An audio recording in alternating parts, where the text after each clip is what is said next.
이조분입니다. 자에 대한 환상. 수보리여, 그대 생각은 어떠한가? 열애가 모든 중생을 제도해야 한다고 누구도 말하지 말게 하라. 그런 생각을 일체하지 말 것이니 수보리여. 왜냐하면 실로 열애가 제도한 중생은 단 하나도 없기 때문이다. 만약 열애가 제도한 중생이 있다면 열애에게는 아상, 인상, 중생상, 수자상이 있느니라. 범부는 자아가 있다고 믿지만 열애는 자아는 무아와 다르지 않다고 말한다. 수보리여, 열애는 범부를 범부가 아니라 말하니 단지 그 이름을 범부라 한다. 모든 사람들은 자아가 존재한다고 믿습니다. 모든 사람들은 나라는 것이 진짜 있다고 믿습니다. 한국인의 나, 미국인의 나, 이슬람의 나, 불교인의 나, 크리스찬의 나, 남자로의 나, 여자로의 나, 보수적인 나, 진보적인 나 등등 모든 사람들은 자아라는 생각의 정체가 진짜로 존재한다고 믿습니다. 난 저 사람이 싫어. 매번 볼 때마다 나한테 못되게 구니까 만나기 싫어. 라고 생각하는 나가 진짜 있다고 생각합니다. 불교의 가르침은 모든 고통이 바로 이것, 나가 있다고 생각하는 것에서 나온다는 것입니다. 모든 무지는 바로 이 나, 자아라는 것이 실제 따로 존재한다고 믿는 것으로부터 나오는 것입니다. 모든 고통은 여기서 시작되는데 이런 생각은 환상이며 꿈과 같습니다. 꿈속에서는 꿈이 실제인 것처럼 느껴지지요. 꿈속에서의 대화와 반응, 공포 등이 실제와 같이 느껴집니다. 꿈속에서 일어나는 일에 우리는 실제로 반응을 합니다. 그러나 우리가 꿈꾸고 있었던 그 세상은 실제로 존재하지 않습니다. 환상입니다. 그런데 꿈속에서 이건 꿈이구나, 진짜가 아니구나 할 때가 종종 있습니다. 바로 그렇게 알아차렸을 때 그 순간 꿈에서 깨어나는 것입니다. 자아라는 것도 이와 같습니다. 이것이 실제 존재한다고 믿으면 당신에게는 이것이 실제가 되며 진짜 같이 느껴집니다. 그런데 바로 한순간 이것이 실제로 존재하지 않는다고 통찰하는 순간 더 이상 여러분을 어떻게 하지 못합니다. 왜 중생을 제도하는데 내가 이 중생들을 제도한다는 생각을 하지 말라고 하셨을까요? 어떤 종교에서는 내가 이들을 지옥으로부터 구제해야 한다. 내가 구원해야 한다고 말합니다. 이들은 종교에 대해 가장 올바르지 않은 생각을 가진 사람들입니다. 내가 너를 구원한다는 생각은 착각입니다. 왜냐하면 나라는 것이 본래 없기 때문입니다. 너라는 것도 본래 없습니다. 내가 너를 구원한다는 생각은 꿈을 꾸고 있는 자가 자신의 꿈속에서 다른 꿈을 꾸고 있는 자를 구원한다는 말과 같습니다. 이 사람들은 한 지붕 및 한 침대 위에서 잠을 자고 있는 두 사람과 같습니다. 그중 한 사람은 꿈속에서 난 너를 구할 거야 하면서 그 사람은 다른 사람을 구했다고 생각합니다. 그 생각을 꿈이 아닌 현실에서도 하는 것인데 모두 착각입니다. 불교의 가르침은 온 우주가 다 부처라는 것입니다. 이 모든 것이 다 부처이지요. 부처님이 깊은 선정에 들어가 깨달음을 얻었을 때 무릎을 탁 치시며 이렇게 말씀하셨답니다. 이 모든 중생이 이미 이것을 가지고 있구나. 모든 중생은 이미 갖고 있습니다. 단지 모두가 아직 모를 뿐입니다. 이 모든 중생이 이미 부처라면 어떻게 부처가 부처를 구원할 수 있겠습니까? 내가 너를 구원한다는 것은 착각입니다. 스스로 깨달을 수 있을 뿐입니다. 만약 부처나 보살이 중생을 구원할 수 있다고 말한다면 누군가 구원해 줄 때까지 그냥 기다리면 된다고 생각하지 않을까요? 불교는 내가 스스로 깨닫는다고 가르칩니다. 본래 나라는 것이 없다는 것을 깨닫는 것입니다. 그러면 이미 구원을 얻은 것입니다. 여러분들이 많이 알고 계신 다른 종교에서는 오직 절대자만이 나를 구원할 수 있다고 말합니다. 그러니까 아무것도 필요 없이 그냥 믿기만 하면 됩니다. 그렇게 믿기만 하면 구원될 것이라고 하지요. 이런 믿음은 모두 착각입니다. 절대자가 나를 구원한다는 말은 착각이며 스스로 구원할 수 있을 뿐입니다.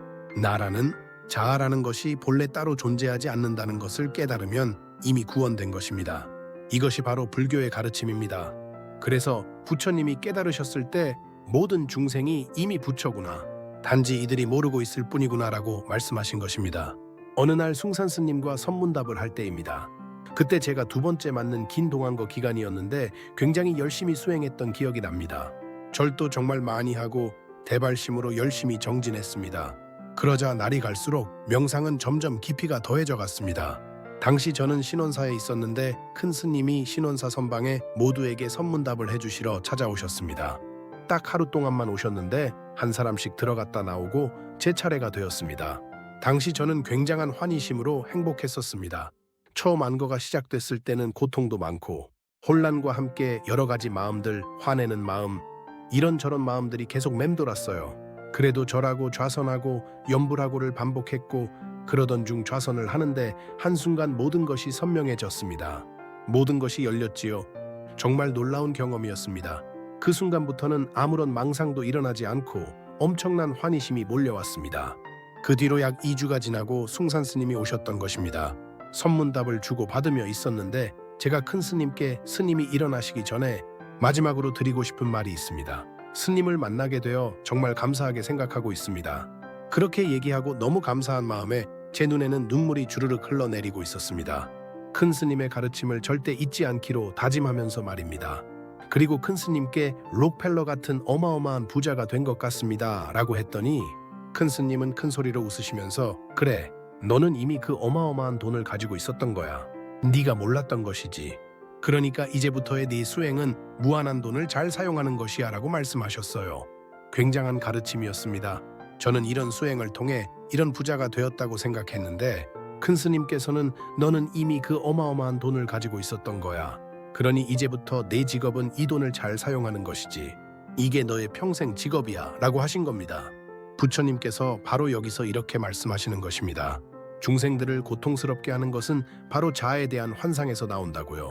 나는 너를 구원한다든지 내가 너를 신에게 인도하겠다. 이런 말은 큰 실수이며 올바른 종교가 아닙니다.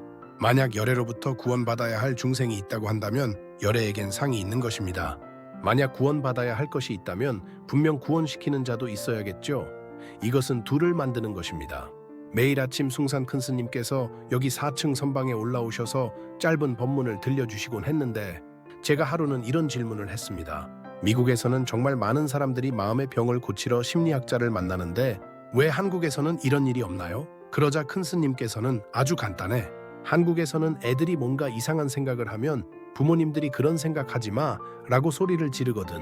그러니까 그런 이상한 사람이 잘 안 생기는 거야 라고 말씀하셨어요. 그러고 보면 이런 옛날 한국 스타일의 교육은 참 좋습니다. 이 말은 마음의 병이란 것은 다 허상이라는 것이죠. 자기가 있지도 않은 것을 스스로 만들어낸다는 것입니다. 언젠가 저에게 정신과 의사 모임에서 법문을 요청한 적이 있었는데 저는 거절했습니다. 선에서는 마음을 고친다고 말하지 않습니다. 왜냐하면 고칠 수 있는 마음이라는 것이 없기 때문입니다. 생각을 하면 마음이 생깁니다. 그러면 치료할 마음이 생기는 것이죠. 그런데 자아라는 것은 환상이기 때문에 고칠 수 있는 것이 아닙니다. 대신 불교는 이렇게 가르칩니다. 마음은 어디서 생겨나는가? 과연 어디에서 나타나는가? 이렇게 물어봅니다. 그렇게 자세히 들여다보면 도무지 찾을 수가 없습니다. 마음도 없고 자아도 없습니다.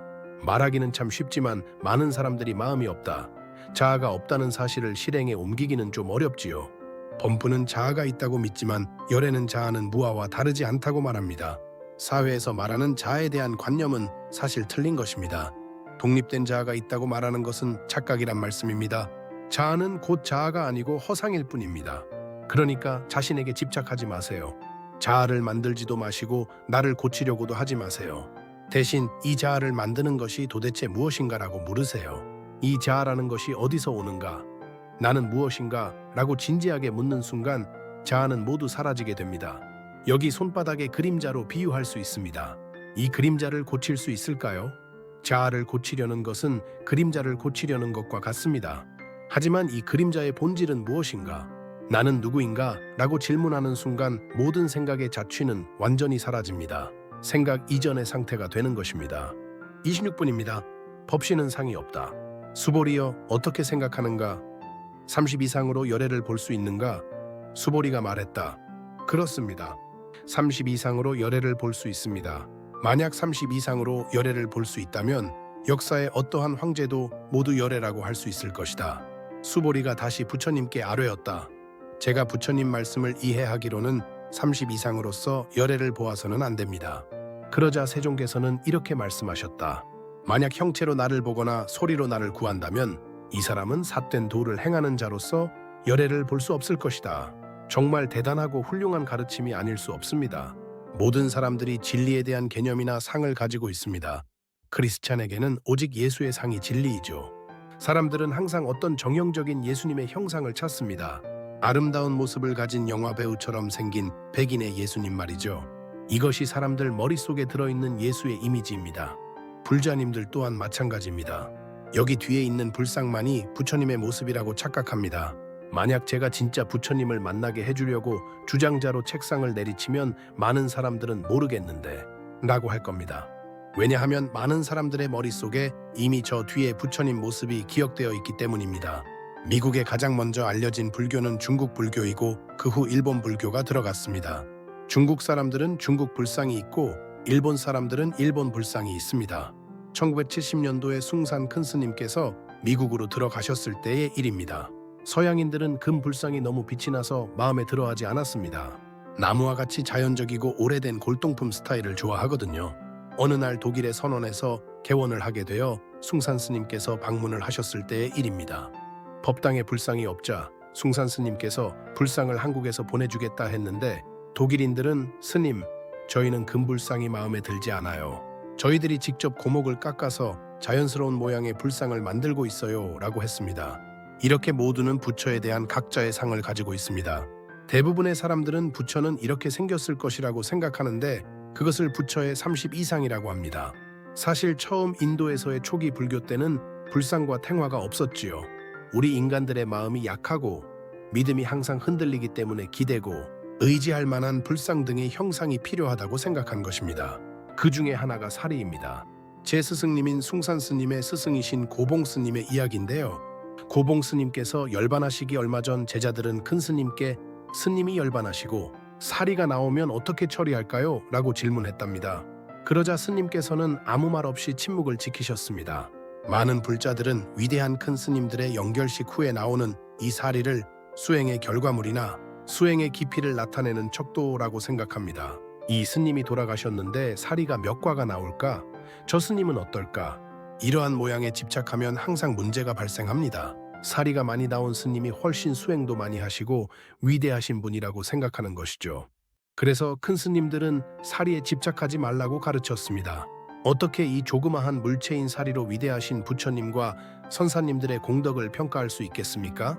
사실 온 우주의 모든 것이 다 사리입니다. 여러분의 머리카락 같은 것보다 더 값진 것이 따로 있다고 말할 수 없습니다. 그래서 부처님께서는 진리는 어떤 특정한 모양을 가지고 있지 않다고 가르치신 것입니다.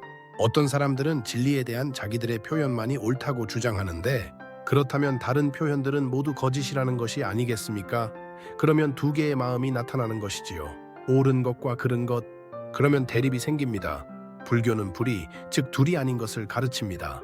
그래서 이 장의 타이틀이 법신은 상이 없다입니다. 이 말의 진짜 의미를 알고 싶으세요? 저는 이 의미를 설명하는데 이미 실수를 했습니다. 입을 열었기 때문이지요. 만약 진리가 어떤 특별한 모양을 가지고 있지 않다면 이 가르침의 진정한 의미는 무엇일까요? 제 입에서 나오는 소리만이 혹은 금강경의 이 가르침만이 진짜 법신일까요? 여러분이 지금 경험하시는 바로 그것이 진리입니다. 여러분이 지금 직접 느끼고 있는 이 경험이 진짜 진리이고 지금 제 목소리를 듣는 그것이 진정한 진리입니다. 27분입니다. 끝남도 멸함도 없다. 모든 사물들의 끝이 있다고 생각하는 것은 잘못된 견해라는 가르침입니다. 금강경은 대승불교를 대표하는 경전입니다. 대승의 가르침이란 소승을 넘어선 다음 단계의 가르침이란 말씀입니다. 소승에서는 우리 중생들이 욕망과 화와 무지, 습관과 업, 번뇌와 망상 등을 소멸시켜야 한다고 부처님께서 가르치셨습니다. 안 좋은 업들은 모두 다 소멸시켜야 한다는 것이죠. 불교뿐만 아니라 기독교에서도 이렇게 가르칩니다. 여기 기독교인들도 많은데 기독교는 모든 안 좋은 것들은 잘라내고 없애야 한다고 가르치지 않습니까? 그런데 부처님께서는 그런 가르침은 옳지 않다고 하시는 것입니다. 잘라내거나 없애야 할 그 어떤 것도 사실은 존재하지 않는다는 것입니다. 수보리여, 그대는 열애가 완벽한 상을 갖춤으로써 안욕따라 삼맥삼보리를 얻었다고 생각하지 말라. 열애는 그러한 상을 갖춤으로써 깨달음을 성취한 것이 아니니라. 안욕따라 삼맥삼보리의 마음을 낸 사람은 법이 끊어졌는지 멸했는지 하는 마음도 내서는 안 된다. 왜냐하면 그는 법이 끊어졌느니 멸했느니 하는 말은 하지 않기 때문이니라. 이 가르침의 내용은 모든 법을 멸해야 한다는 생각을 철저히 깨뜨려 버립니다. 여기서 법이란 모든 원리와 현상, 소리, 규칙, 생각 등을 포함합니다. 이 모든 법을 잘라내야 한다고 가르치면 이것은 올바른 가르침이 아니라는 것입니다. 소멸해야 할 그 어떠한 법도 사실은 존재하지 않기 때문입니다. 모든 법을 소멸해야 한다고 생각하는 것도 또 다른 법을 낳습니다. 또한 수보리야, 안욕따라 삼맥삼보리의 마음을 낸 사람은 법이 끊어졌는지 멸했는지 하는 마음을 내서도 안 된다. 멸할 수 있다는 생각 자체가 화나 욕망이 실제로 존재한다고 인정하기 때문입니다. 실제로 이런 법, 화나 욕망들이 존재하지 않습니다. 모든 달마, 예를 들어 자아, 화, 욕망, 무지 등은 불교 수행을 통해 소멸시키는 것이 아니라 이런 것들이 실제 나타나지도 없어지는 것도 아니라는 것을 깨닫는 것입니다. 우리의 화가 실체가 없다는 것을 통찰하는 것이 진정한 깨달음이란 말씀입니다. 소멸시킨다고 하면 있다고 인정하는 것이니까요. 그런데 사실은 없어요. 여기서 또 한 가지 주목해야 할 것은 그 어떠한 법에도 집착을 하지 말라는 것이지요. 이런 가르침은 되고 저런 가르침은 안 된다라는 류의 가르침에도 말이죠. 한국 영화 중에 임권택 감독이 만든 만다라라는 정말 대단한 영화가 하나 있는데요. 이 영화에서 아주 성스러운 스님 한 분이 나오는데요. 하루 한 끼만 드시고 조용하고 아주 순수한 스님입니다. 순수 스님이라 할게요. 반면에 순수 스님의 도반 중에 술을 드시는 거침없는 스타일의 스님이 계십니다. 땡초 스님이라고 할게요.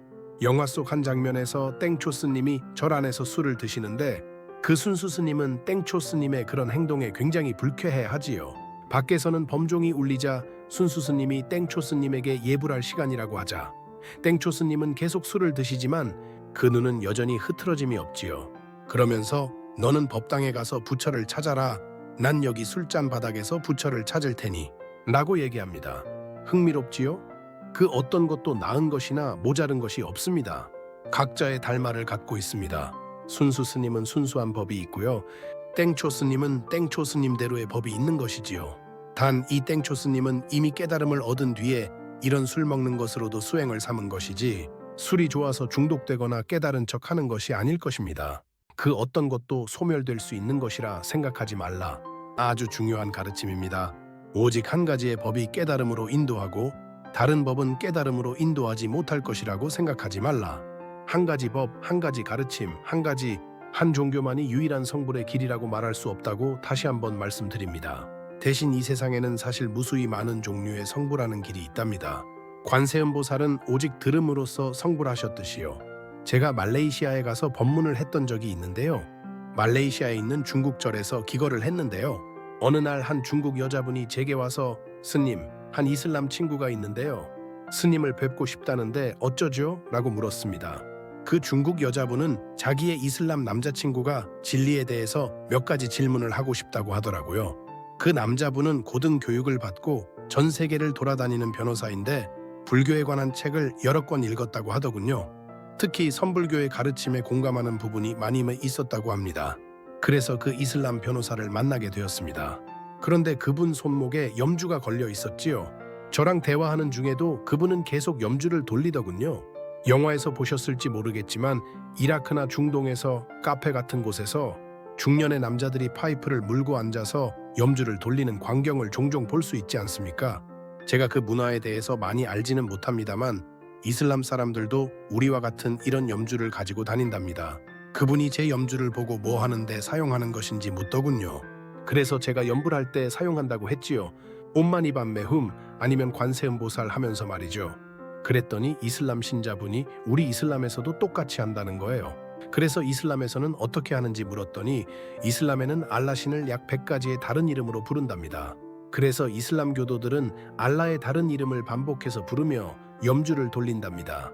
우리와 똑같은 방법으로 수행을 하는 것입니다. 단지 이름만 다를 뿐입니다. 그렇게 집중해서 알라에 대한 염불을 하다 보면 어느 순간 완전히 알라가 된답니다. 알라를 만나는 것이지요. 우리 불교 수행과 똑같이 온 우주와 하나가 되는 경험을 하게 되는 것이지요. 아, 그렇군요.